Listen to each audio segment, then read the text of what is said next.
My name's Dave Emory, and this is side one of For the Record program number 356, titled Mein Jihad, Part 4, The Jihad for Freedom. This is being recorded on April 21st of 2002.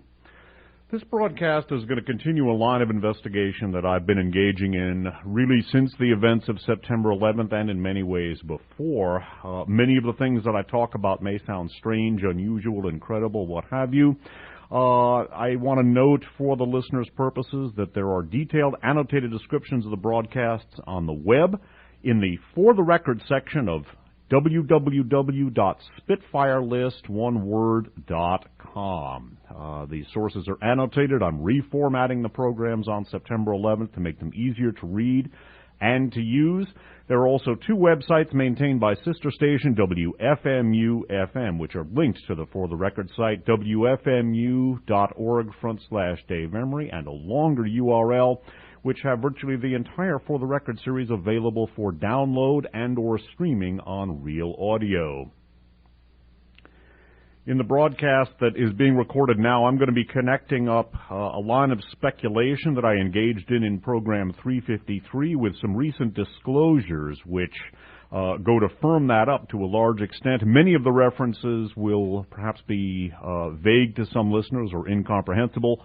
Please use the back broadcast. Please use the annotated descriptions and flesh out your understanding because there's an awful lot to cover. We're going to be talking about links between the forces behind September 11th, Islamic fascism, the Wahhabi movement, the ultra-reactionary sect of Islam that prevails in Saudi Arabia, and because of the oil wealth of Saudi Arabia and much of the rest of the Islamic world. And we're going to be talking about the Republican Ethnic Outreach Organization. We're going to be connecting up the milieu of Al-Taqwa, an Islamo-fascist organization linked by the Treasury Department and other investigators to the events of September 11th, with the highest levels of the Republican Party. One of the names that we're going to be talking about concerns Grover Norquist, or is Grover Norquist. First name Grover, last name Norquist. And we're going to be talking about his Islamic Institute. And we're going to first begin by giving you an idea of who Grover Norquist is and how powerful he is within the Republican Party.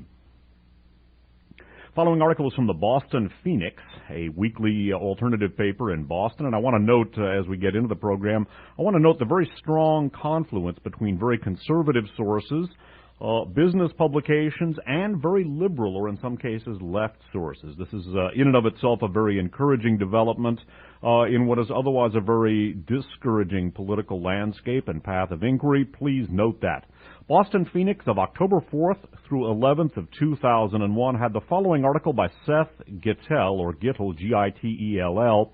The title of the article is Strange Bedfellows, subtitled Grover Norquist and Abdurrahman Alamoudi. And this concerns Grover Norquist and his connections with Islamic fundamentalists, including elements connected to terrorism. We're going to develop this point of inquiry much, much further. But to understand who Grover Norquist is and why his connections to the milieu of Al-Taqwa are so important, listen to the following. During his presidential campaign and his first months in office, George W. Bush had no stronger supporter than Grover Norquist, the president of Americans for Tax Reform. During the New Hampshire primary, Norquist's group ran television ads that morphed the face of Arizona Senator John McCain into that of President Bill Clinton. When Bush finally took office, Norquist became a key ally in the president's tax cut quest. In its May 14th issue, The Nation highlighted the relationship in a piece titled, Grover Norquist, Field Marshal of the Bush Plan, unquote. But now, as Bush embarks on a war against terrorism, the president may find Norquist more of a liability than an asset. The tax reformer has emerged as one of the leading conservative critics of the administration's legislative response to terror, the Anti-Terrorism Act of 2001. Certainly, Norquist is no defender of terror or terrorists. Still, he has, in a political and a business capacity, befriended those who have failed to renounce terror. I would add that there's much more to it than that, skipping down. The Protestant Norquist is a founding director of the Islamic Institute, a socially conservative Muslim think tank that eschews international issues in favor of domestic issues such as tax cuts and faith-based initiatives. In addition, Norquist's lobbying firm, Janus Merit Strategies, LLC, was officially registered as a lobbyist for the Islamic Institute, as well as for Abdurrahman Alamoudi, the founder and former executive director of the American Muslim Council. And skipping down again, to give you an idea of what sort of a right creature Abdurrahman Alamoudi is, and this is fairly tame for a lot of the meal you're about to hear about. Take Alamoudi, skipping down in this article, take Alamoudi, who attended an anti-Israel protest outside the White House on October 28, 2000. Alamoudi revved up the crowd, saying, "I have been labeled by the media in New York as a supporter of Hamas. Anybody supporters of Hamas here?" The crowd cheered. "Hear that, Bill Clinton? We are all supporters of Hamas. I wish they added that I am also a supporter of Hezbollah," unquote. Both groups are on the State Department's official list of terrorist organizations. Now, consider very carefully, remember the name, the Islamic Institute, and remember Grover Norquist. We're going to be taking a look at people who are on the board of directors either of the Islamic Institute or of overlapping Islamic organizations, allegedly charitable, which in turn have interlocking directorates with Al-Taqwa. Al-Taqwa is a mysterious organization alleged by the San Francisco Chronicle, in a San Francisco Chronicle article of March 12th of 2002, to have been founded by Francois Genoux, a key Nazi operative before, during, and after World War II, who was very much involved not only with the escape and sustenance of Nazi war criminals, but also with the disbursement of post-World War II Nazi funds. That, as veteran listeners know, inevitably at the direction of the Bormann organization and Reichsleiter Martin Bormann himself. On the board of directors of Al-Taqwa are Ahmed Huber, a protege of Johann von Leers, Hitler's minister of, Goebbels' minister of anti-Semitic propaganda, Goebbels the propaganda minister of the Third Reich. Ahmed Huber, née Alfred Huber, is a prominent fascist who has been forming links between Islamo-fascists and the European New Right and European fascist elements and American fascist elements as well. Youssef Nada, the founder of Al-Taqwa, later Nada Management, founded in part by money from 6 different members of the bin Laden family. Youssef Nada himself, a member of the Islamo-fascist Muslim Brotherhood, had worked for Third Reich intelligence. According to the book Dollars for Terror by Richard Labeviere, Youssef Nada worked for the Abwehr of Admiral Wilhelm Canaris. That's discussed in numerous programs. We've talked about Al-Taqwa and Ahmed Huber in various broadcasts. For the record, 335, 36, 338, 340, 341, 342, 43, 44, 350, 351, 2, 3, 4, and 5. And we're talking about it again in For the Record 356. Now, in For the Record program number 353, I noted the presence in the United States of many Islamic fundamentalist, or as I call them, Islamo-fascist elements, and by that I do not want to be misunderstood, or in that context I don't want to be misunderstood as characterizing Islam as fascist. That is not the case, but there are very powerful elements within Islam that are, and which have an ongoing historical relationship with the forces of fascism, past and present. In For the Record 353, I noted the presence of many of these organizations and individuals in the United States, and what I wondered about, and I wondered about it on the air, was the possibility that perhaps some of these organizations and individuals which are antithetical to the United States and which in fact hate American democratic culture, that with a small d, and which are anything but liberal in their outlook towards other ethnic groups and towards other faiths.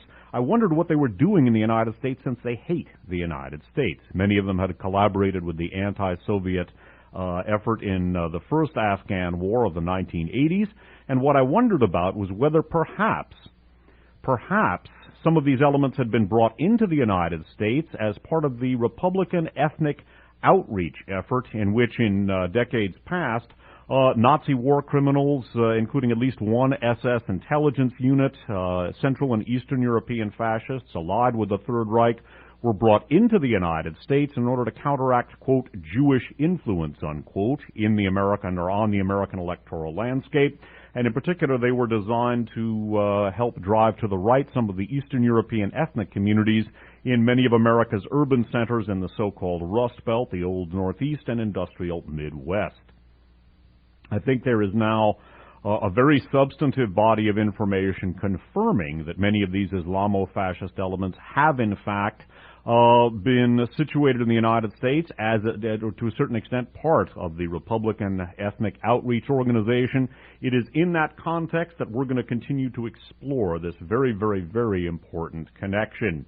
Some of the names you're going to hear: Khalid bin Mahfouz, whom we've spoken about before, strongly connected to the Bush organization, strongly connected to the Bush family and to bin Laden and to al-Taqwa. You're going to be hearing about the Islamic Institute. You're going to be hearing about the SAR Foundation, something we spoke about in For the Record 353. Note also the SAFA Fund, S-A-F-A, the World Assembly of Muslim Youth. We're going to be taking a look at a number of overlapping Islamic funds and investment firms and civic action groups that have in common not only finances, but also interlocking directorates. And the connections here go to the highest levels of the Republican Party. And note again the confluence between liberal and very conservative sources. We're going to begin with one of the latter, or we're going to continue with one of the latter. This article is from the Weekly Standard. That is a News Corporation publication. This is the Weekly Standard of April 8th. Of 2002, volume 007, issue 29. The Weekly Standard is edited by William Kristol, one of the top so-called neocons within the Republican Party. This article is by Stephen Schwartz, the author of a forthcoming book, The Two Faces of Islam, The House of Saud from Tradition to Terror. It was Stephen Schwartz who authored an article from the Spectator of the United Kingdom about Wahhabism and Islamofascism. In fact, it was he who coined the term Islamofascism that I have borrowed to describe this fascist element within Islam.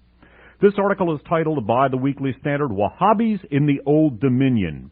What the federal raids in Northern Virginia uncovered. It's by Stephen Schwartz. The Weekly Standard, April 8, 2002. It reads as follows.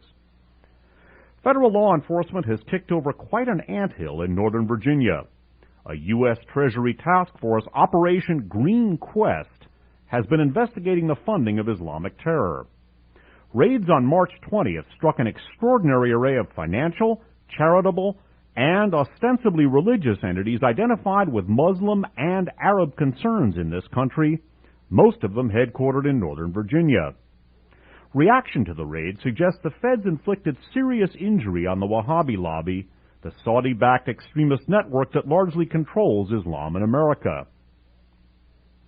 Officials of the targeted groups, as well as their non-Muslim apologists, notably GOP operative Grover Norquist, the chief enabler of Islamic extremists seeking access to the White House, have condemned the raids as civil rights violations. The convoluted system of interlocking directorates, global banking transactions, and ideological activities exposed in Northern Virginia will take time to sort out. Operation Green Quest has drawn attention to a previously overlooked aspect of support for extremism in this country.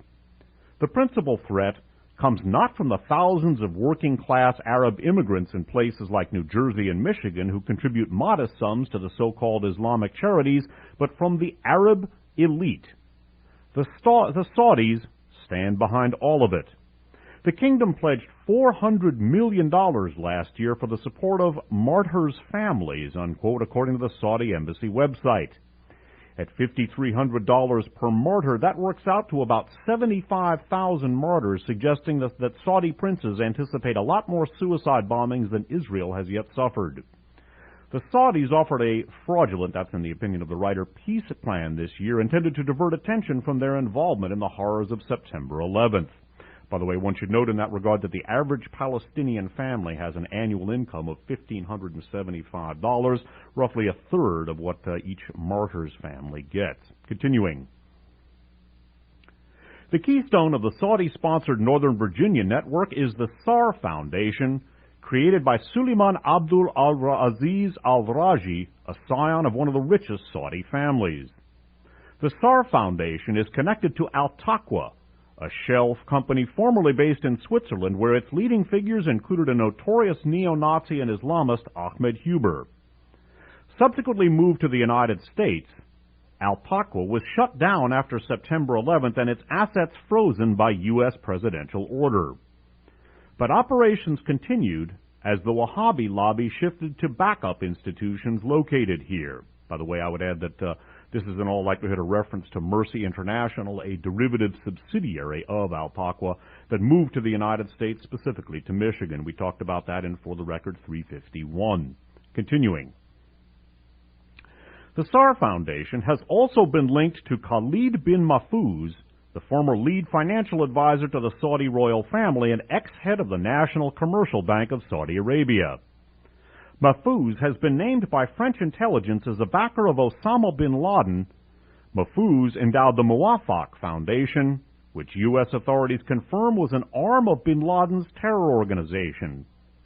Muwafaq's former chief, Yassin al-Qadi, oversaw the financial penetration of Bosnia-Herzegovina and Albania by Wahhabi terrorists in the late 1990s. By the way, I would note parenthetically and in passing that as we looked at in For the Record 354, part of the directorate of SECO, the European-based subsidiary of the bin Laden organization, the Saudi investment company, were the Kopp family. That's Hans and Magdalena Kopp, who were associated with the Shakarki AG firm, which was involved in not only the Afghan Mujahideen support efforts, but also the Iran-Contra affair, and was heavily involved in drug trafficking.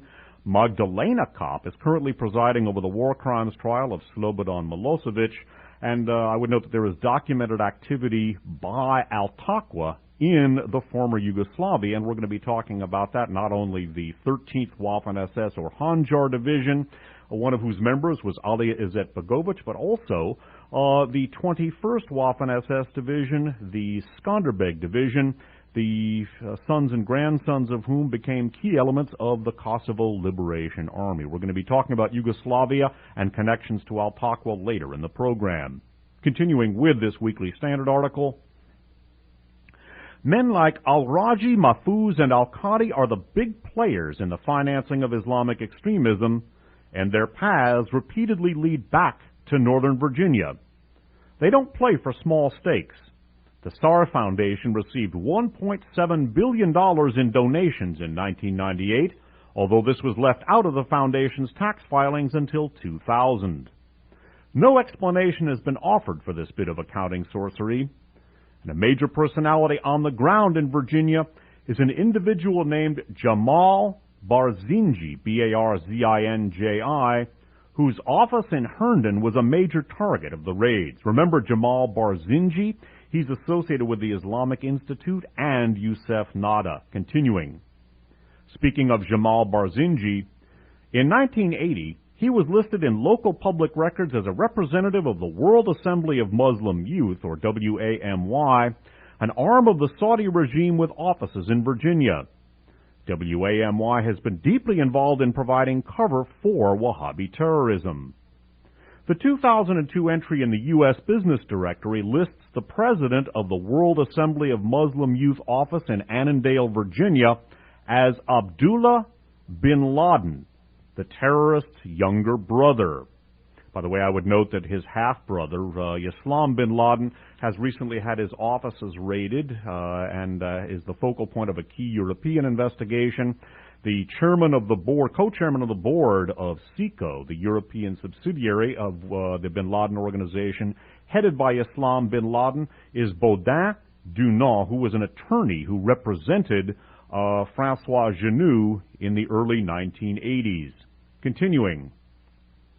Barzinji serves as a trustee and officer of the Amana Mutual Funds Trust, a growth and income mutual fund headquartered in Bellingham, Washington, conveniently near the Canadian border.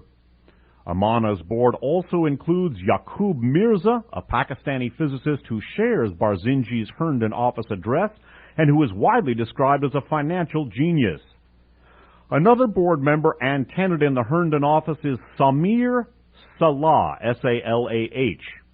Salah formerly ran a branch of Al-Taqwa in the Caribbean, heads a financial firm linked to SAR, and directs Dar al-Hijra, a mosque in Falls Church, Virginia, notable for hardline Wahhabi preaching.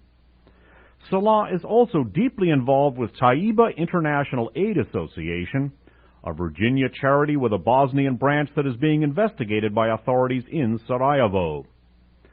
Front groups interfacing between the Wahhabi Saudi money movers under federal suspicion and the broader American public include two institutions active in the religious field, the International Institute of Islamic Thought, or IIIT, and the Graduate School of Islamic and Social Sciences, or GSISS. The involvement of GSISS with the financing of extremism is especially startling in that it alone is credentialed by both the Department of the involvement of GSISS with the financing of extremism is especially startling in that it alone is credentialed by the Department of Defense to certify Muslim chaplains for the U.S. Armed Forces.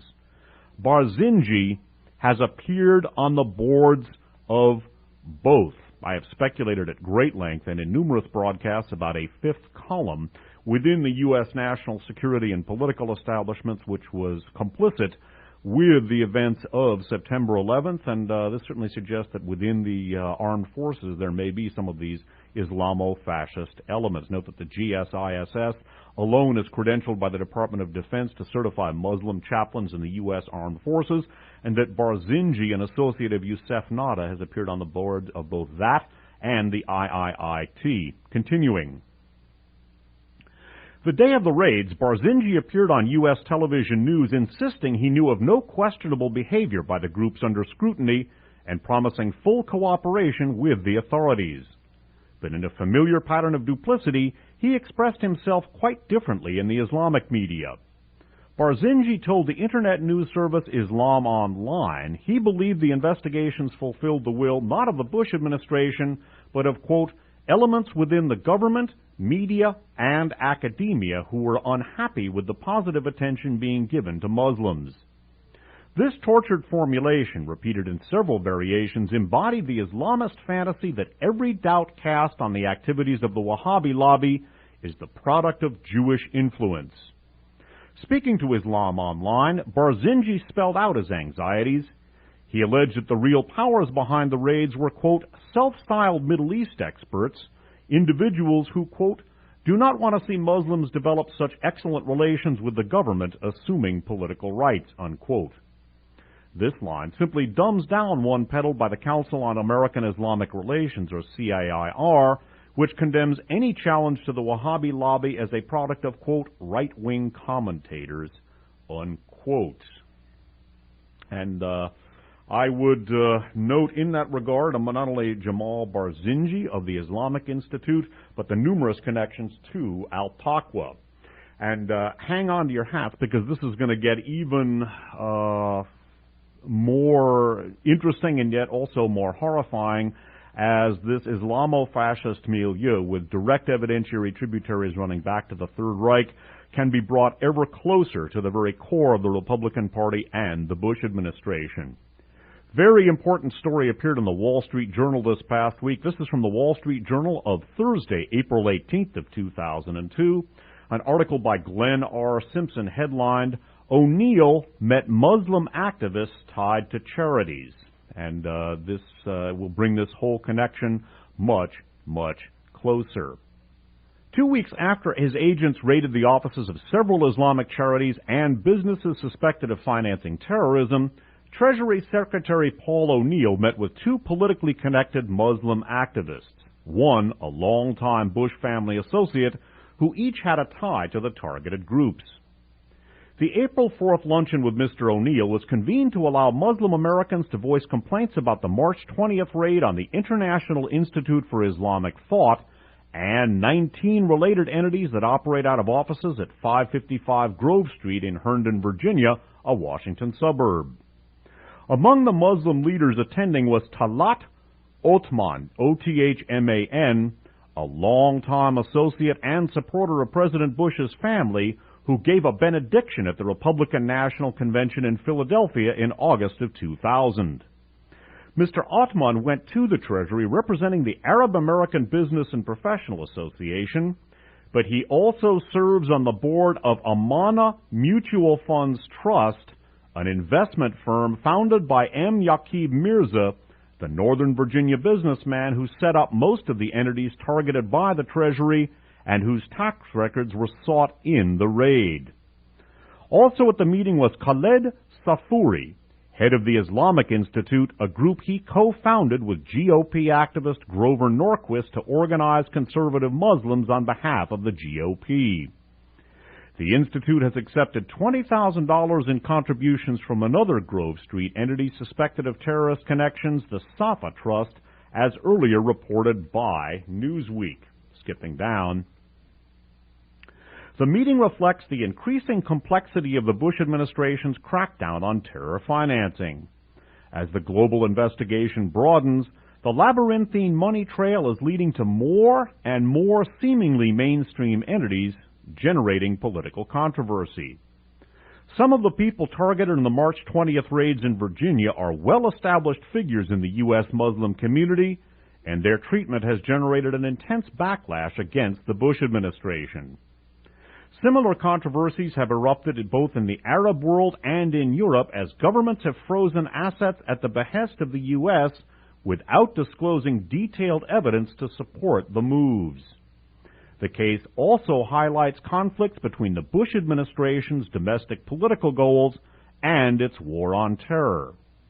GOP officials began courting the U.S. Muslim community intensely in the late 1990s, seeking to add that ethnic bloc to the party's political base. Skipping down. The Islamic Institute declared itself pleased with the encounter. The meeting was constructive, and the leaders expressed their concerns to Secretary O'Neill regarding the insensitive actions of Treasury agents during the raids against the Muslim American organizations and concerns of the community that civil rights violations occurred, the Islamic Institute said on its website. Secretary O'Neill promised that these concerns would be investigated, unquote. Bruce Zagaris, an asset forfeiture lawyer who represents clients in similar cases, said a meeting between Treasury officials and anyone who might be associated with the entity under investigation is very unusual. Quote, "It's virtually impossible to arrange such a meeting, especially with the Treasury Secretary," Mr. Zagaris said. "It's very difficult to even get phone calls returned," unquote. I would add that we're going to continue with this Wall Street Journal article in the second half of the broadcast. Remember the name Talat Othman. He's on the board of directors of the Amana funds. And as you'll see, there are interlocking directorates and interlocking financial ties between Othman, the Islamic Institute, Al-Taqwa, Youssef Nada, and, as we're going to see in the second side, elements connected to the Bormann Organization and the Deutsche Börse, and even some Russian biological warfare entities. Bear in mind that in the book Serpent's Walk, the microorganisms which destroy much of the United States prior to the Nazi takeover are of ostensibly Russian origin. More about that in the second side of the program.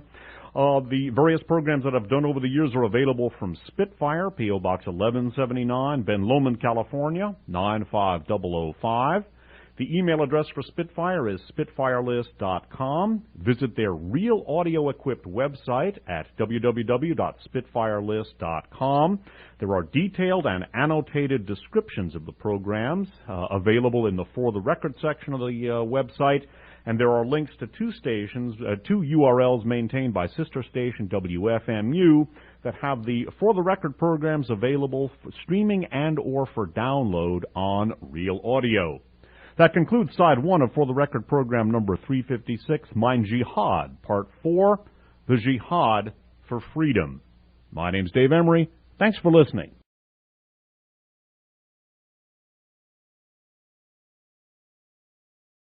Hello, my name is Dave Emory, and this is Side 2 of For the Record program number 356, titled Mein Jihad, Part 4, The Jihad for Freedom. This is being recorded on April 21st of 2002, and it's continuing discussion of my analysis of the events in and around September 11th.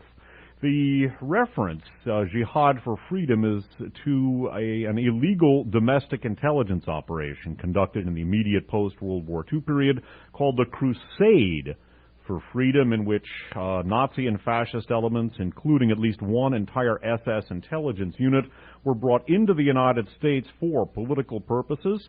The driving persons behind that institution, the Crusade for Freedom, were Allen Dulles, his protege Richard Nixon. The chief spokesperson for that was Ronald Reagan, and the person who handled the State Department machinations to bring these elements into the United States was William Casey, later the manager of the Reagan-Bush campaign in 1980 and Reagan's director of the CIA.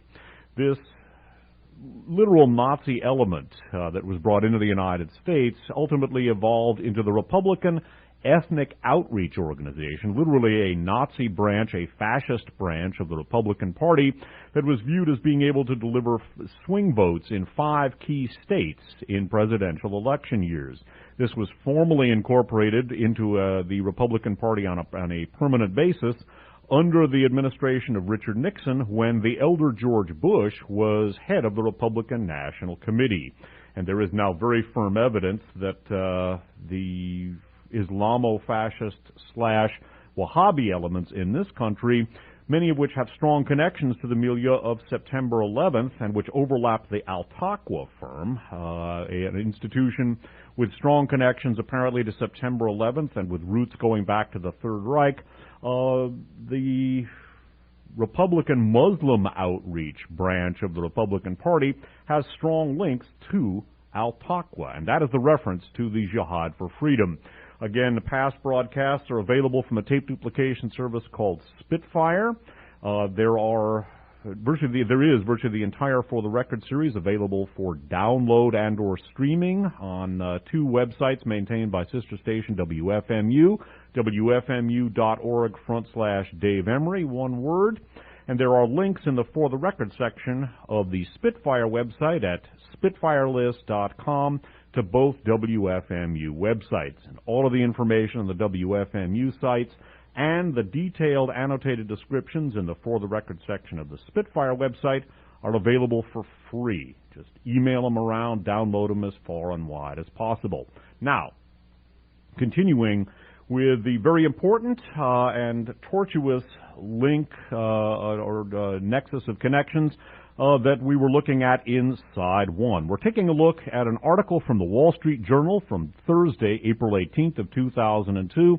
This article is by Glenn R. Simpson of the Wall Street Journal. It's titled, "O'Neill Met Muslim Activists Tied to Charities," and this refers to a series of Islamic charities and front organizations that were not only connected to the highest levels of the Republican Party, but which were targeted in Operation Green Quest, a U.S. Treasury Department operation that busted many of these institutions for apparent links to September 11th and terrorism.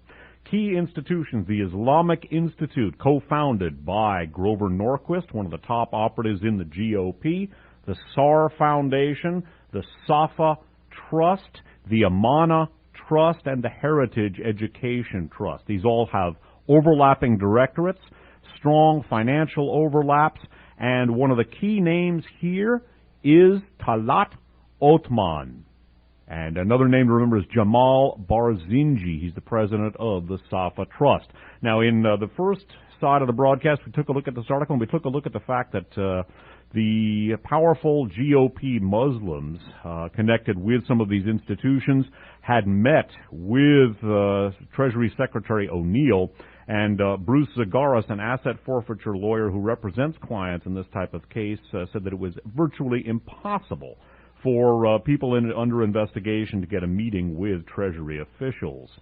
And we're going to take a look now at one of the reasons why this may have been possible in this case. Skipping down in the Wall Street Journal article of 4/18/2002, the name here, Talat Othman, Othman.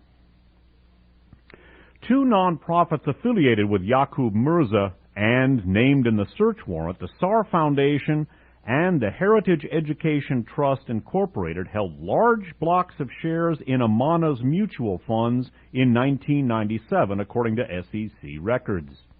The SEC documents and other records detailing connections between Mr. Othman and Mr. Norquist's Islamic Institute and the raided groups were compiled by the National Security News Service, a Washington-based nonprofit research group.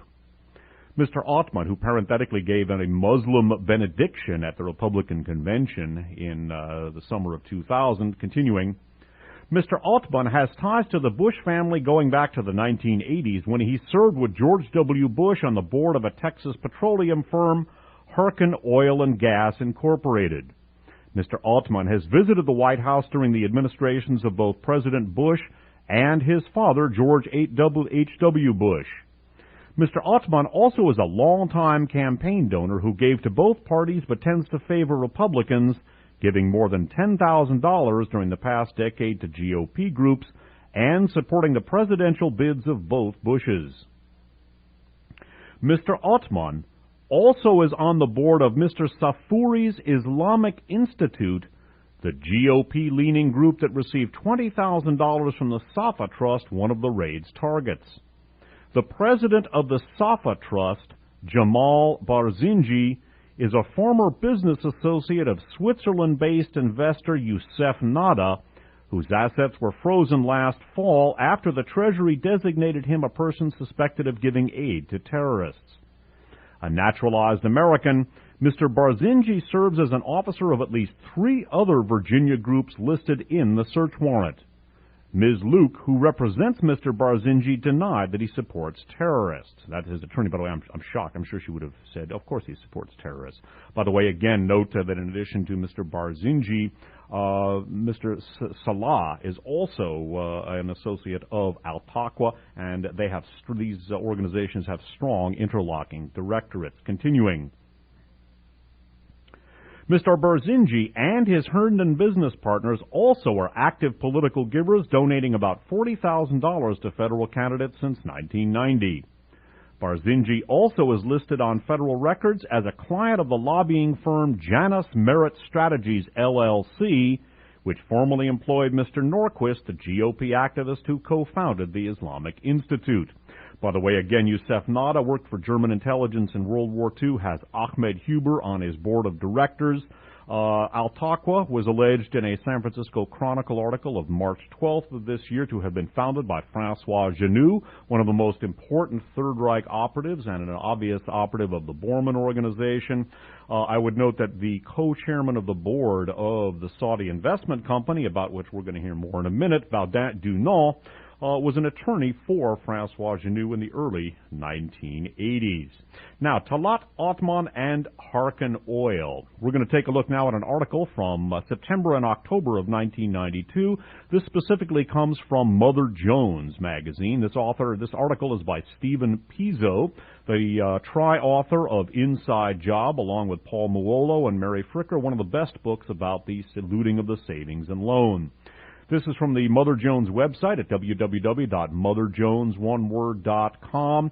It's called Bush Family Values, subtitled The Bush Clan's Family Business, and it talks about the elder George Bush and the business dealings of his 3 sons. Talking about Harken Energy and links to the Nugenhan Bank. That was a U.S. intelligence operation run by Task Force 25 with strong links to the milieu of Edwin Wilson, very many operatives of U.S. intelligence and narcotics trafficking, and the destabilization of the Gough Whitlam Labour Party government in Australia. Talking of Harken Energy and its antecedents, Harken Energy was formed in 1973 by 2 oilmen who would benefit from a successful covert effort to destabilize Australia's Labour Party government, which had attempted to shut out foreign oil exploration. A decade later, Harken was sold to a new investment group headed by New York attorney Alan G. Quasha, Q-U-A-S-H-A, a partner in the firm of Quasha, Wesley & Schneider. Quasha's father, a powerful attorney in the Philippines, had been a staunch supporter of then-President Ferdinand Marcos. William Quasha had also given legal advice to two top officials of the notorious Nugan Bank in Australia, a CIA operation. After the sale of Harken Energy in 1983, Quasha became a director and chairman of the board. Under Quasha, Harken suddenly absorbed Junior's struggling Spectrum 7 operation in 1986. The merger immediately opened a financial horn of plenty and reversed Junior's fortunes, but like his brother Jeb, Junior seemed unconcerned about the characters who were becoming his benefactors. And skipping down, of Talat Othman, talking about a deal in which Harken Energy basically cornered the offshore drilling rights off of Bahrain. Through the Bahrain deal, the ties between BCCI and Harken Energy grew tighter. Sheikh Khalifa, the Prime Minister of Bahrain and brother of the Emir, was also a shareholder in BCCI, and it was Khalifa who played the key role in selecting Harken for the job. Sheikh Abdullah Bakshish, in turn, was a business associate of BCCI frontman Gait Faron. He bought a chunk of Harken stock and placed his representative, Talat Othman, on Harken's board of directors. Talat Othman, a representative of Gait Faron, one of the top officials with the BCCI, strongly linked to Iran-Contra operations, drug trafficking, the financing of terrorism, and also the funding of the Afghan Mujahideen in the anti-Soviet effort of the 1980s. Now, we're going to talk more about BCCI, and bear in mind Talat Othman, who was a representative of the number one man in BCCI, Gait Faron. One of the other top people in BCCI was Khalid bin Mahfouz, represented by James Arbath, who also represented Salem bin Laden, apparently involved in the October surprise. Now, we're going to introduce one of the major financial entities involved in the Al-Taqwa BCCI money go-round, so to speak. That is a computerized financial clearinghouse called Clearstream, based in Luxembourg. Following article was posted on the Pacific News Service's website at www.pacificnewsoneword.org. This is by Lucy Komisar. I may be mispronouncing that, capital Komisar, of the Pacific News Service. This was posted on October 4th of 2001. It's headlined, "A Book Too Hot for U.S. to Handle? Tracking Terrorist Money," and its Dateline New York reads in part as follows. A controversial European book that might help authorities track terrorist funding sources remains unpublished and relatively unknown in the United States. Entitled Revelations, it exposes a secret banking system that might be used by terrorists. At the center is a clearinghouse in Luxembourg called Clearstream, which transfers money for international banks and major companies. Skipping down. The author of the book, by the way, is Ernest Backes, B-A-C-K-E-S, along with Denise Robert. Skipping down. Speaking of herself, Ms. Komisar writes, "This reporter was shown copies of what Backes says are records of the secret accounts. He keeps the originals in caches outside Luxembourg. The documents are a mine of information for any financial inquiry, with detailed information on every cross-border transfer in cash or securities. Some U.S. officials, including New York Mayor Rudolph Giuliani, may well be aware of the system detailed in the documents." Skipping down. When Mayor Giuliani was an assistant prosecutor in charge of investigating the Bank of Credit and Commerce International, BCCI, in the early 1990s, he received documents from Backes according to Revelations. Quote, "Giuliani and agents of the FBI were delighted with the official documents which Backes sent him," the authors wrote. BCCI was a Pakistani-run bank registered via shell companies in the Cayman Islands that used secret accounts to effect an $8 billion global money laundering fraud. Before it was shut down in 1991, BCCI was used by U.S. and Saudi intelligence to fund the Mujahideen, then fighting the Soviet-supported government of Afghanistan. It was used by many other entities as well. By the way, the U.S. Justice Department official in charge with investigating BCCI was Robert Mueller, now head of the FBI. When he was appointed head of the FBI in the summer of 2001, I speculated, and for the record 310, that the BCCI connections to Arbusto Energy and the bin Laden family might have been one of the reasons for appointing Robert Mueller. And after the attacks of September 11th, I speculated that Mueller might very well have been an insider and who has somebody who was put there to see to it that the links did not come out between the bin Ladens and the Bushes and many, many other institutions. It now turns out that his assistant in the BCCI investigation was none other than Rudolph Giuliani, Rudy the Rock, who's being speculated about as a possible running mate for W in the year 2004. One of the financial institutions used in the BCCI connections, Clearstream. More about Clearstream right now. This is from an article that appeared as a sidebar to an article by the very same Lucy Kohlmeiser. It appeared in These Times issue of March 15th of 2002. You can visit their website at www.inthesetimes.com. In These Times is one word. The article is titled Explosive Revelations by Lucy Kohlmeiser, and in a sidebar to that article called Banking with Bin Laden, we hear about the following connections between Clearstream and Al-Taqwa and BCCI and SECO. SECO is the European-based firm that runs the bin Laden operations in Europe.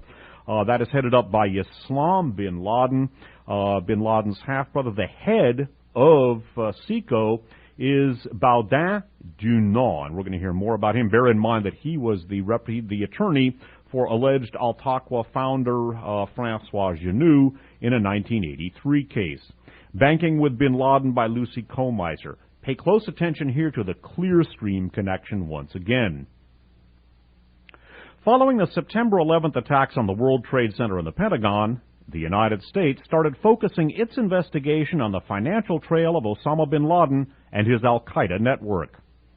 Like any other large global operation, international terrorists need to move large sums of money across borders clandestinely. In November, U.S. authorities named some banks that had bin Laden accounts, and it put them on a blacklist. One was Al-Taqwa, Fear of God, registered in the Bahamas with offices in Lugano, Switzerland. By the way, I would add Lugano, Switzerland is also the headquarters of Heinrich Thyssen-Bornemisza, one of the key elements of the Bormann organization, about which I've spoken so many times. Bear in mind that Al-Taqwa has a number of overlapping directors or interlocking directorate with many of the institutions connected to Talat Othman, Grover Norquist, and the Republican Party. Turning once again to banking with bin Laden. One was Al-Taqwa, Fear of God, registered in the Bahamas with offices in Lugano, Switzerland. Al-Taqwa had access to the Clearstream system through its correspondent account with the Banca del Gotardo in Lugano, which had a published Clearstream account, number 74381. By the way, remember the Banco del Gotardo overlapping Al-Taqwa and using Clearstream. Coming back to that later, too. But bin Laden may have other access to the unpublished system in what he calls a spectacular discovery, unquote. Ernest Baquez reports that in the weeks before CEO Andre Lucy, L-U-S-S-I, was forced to leave Clearstream last May, that would have been May of 2001, a series of 16 unpublished accounts were opened under the name of the Saudi Investment Company, or SECO, the Geneva holding firm for the Saudi bin Laden group, which is run by Osama's brother Islam bin Laden. Some family members spell the name differently. Islam bin Laden insists that he has nothing to do with his brother, but evidence suggests SECO is tied into Osama's financial network. SECO is associated with Dar al-Mal al-Islami, DMI, an Islamic financial institution also based in Geneva and presided over by Prince Mohammed al-Faisal al-Saud, a cousin of Saudi King Fahd that directs millions a year to fundamentalist movements. DMI holds a share of the Al-Shamal Islamic Bank of Sudan, which was set up in 1991 and partly financed by $50 million from Osama bin Laden. Furthermore, one of SECO's administrators, Geneva attorney Baudin Dunant, is a partner in a law firm, Magnan Dunant and Partners, that set up the Swiss financial services company SBAN, a subsidiary of the SBA Bank in Paris, which is controlled by Khaled bin Mahfouz. Mahfouz's younger sister is married to Osama bin Laden. Khaled bin Mahfouz is also very close to George Bush, one of the other directors of Harkin Energy, and represented by the same James R. Bath, who represented Salem bin Laden and helped to finance Junior's or W's first oil company.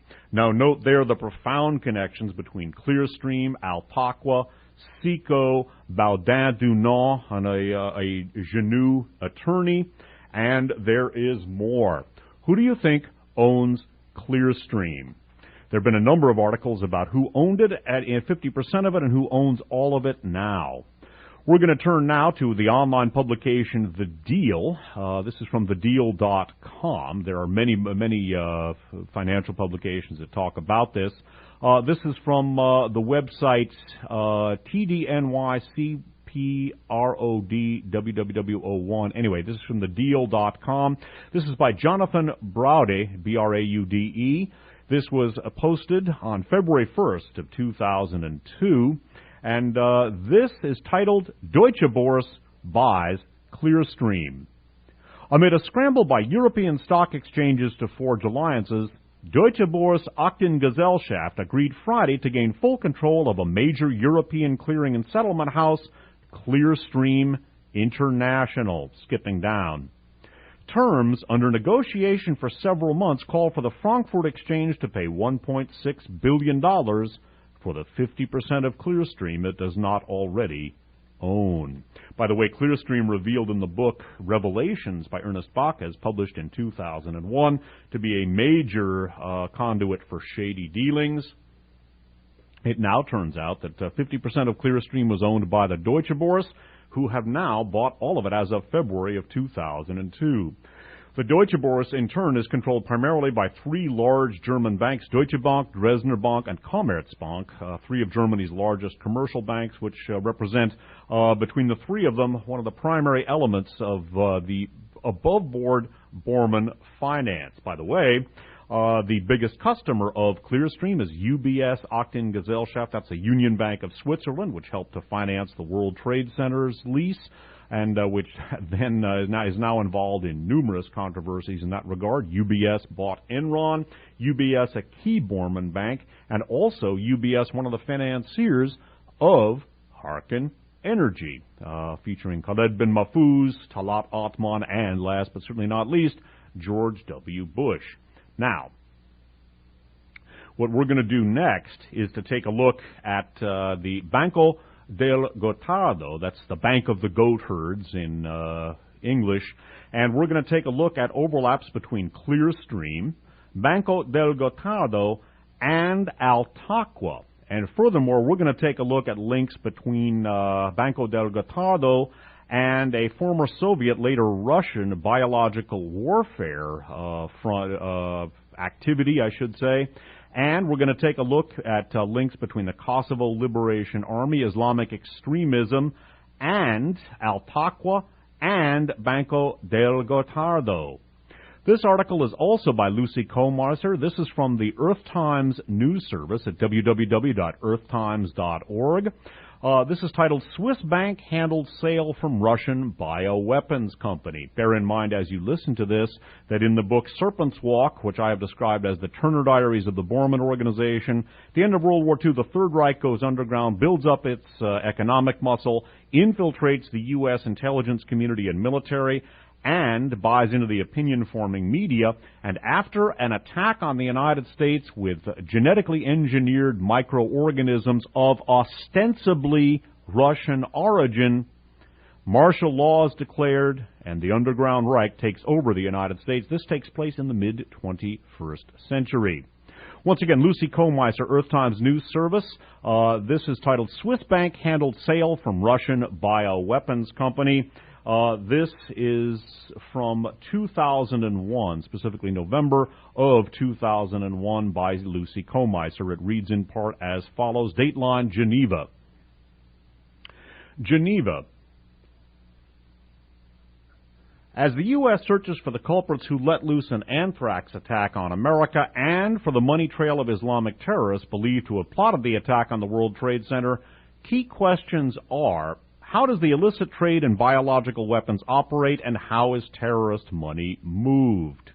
For answers to both these questions, the U.S. ought to zero in on a Swiss bank that handled a sale from a known Russian biological weapons producer, Biopreparat, to a company Interplastica with links to Islamic militants. Beginning in 1973, Biopreparat produced and stockpiled hundreds of tons of anthrax and dozens of tons of plague and smallpox. Documents obtained in Switzerland by this reporter show that the Banco del Gottardo in Lugano had been tightly involved in deals between Russian weapons firms and Interplastica, a company which beginning in the 1960s specialized in trade with the countries of the East Bloc to pierce Western embargoes. Interplastica is registered in Morbio Inferiore in Lugano in the canton of Tessin in southern Switzerland.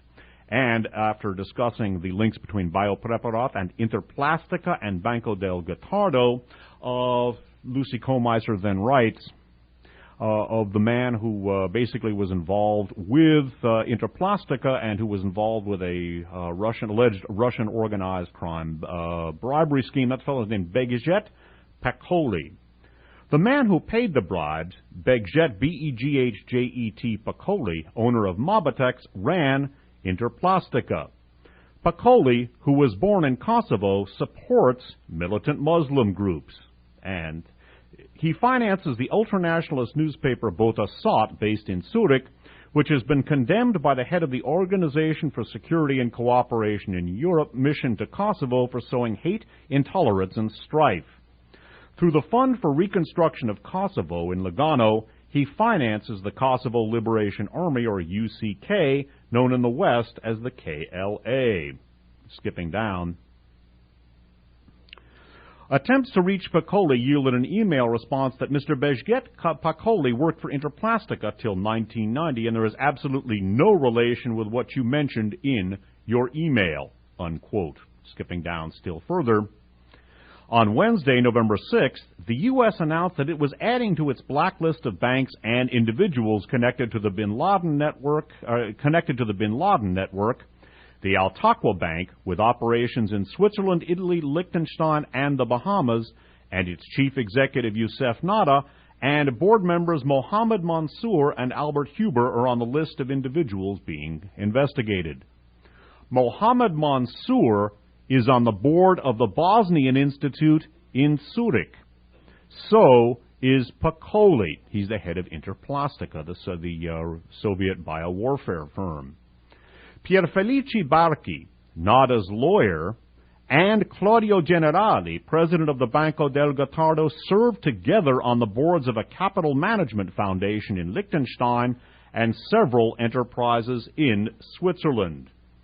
They are both leaders of the Liberal Radical Party, which rules in Switzerland and Tessin, and which, till now, has afforded the bank political protection from intrusive investigation by authorities. So again, Mohammed Mansour on the board of directors of the Bosnian Institute in Zurich, along with Begjet Pakoli, a native of Kosovo. He is also a director of Al-Taqwa. Nada's lawyer, Pierfelici Barchi, and Claudio Generali, president of the Banco del Gottardo, also on interlocking directorates and leaders of the Liberal Radical Party in Switzerland. And that concludes Side B of For the Record program number 356, Mein Jihad, Part 4, The Jihad for Freedom. This was recorded on April 21st of 2002. My name's Dave Emory. Thanks for listening.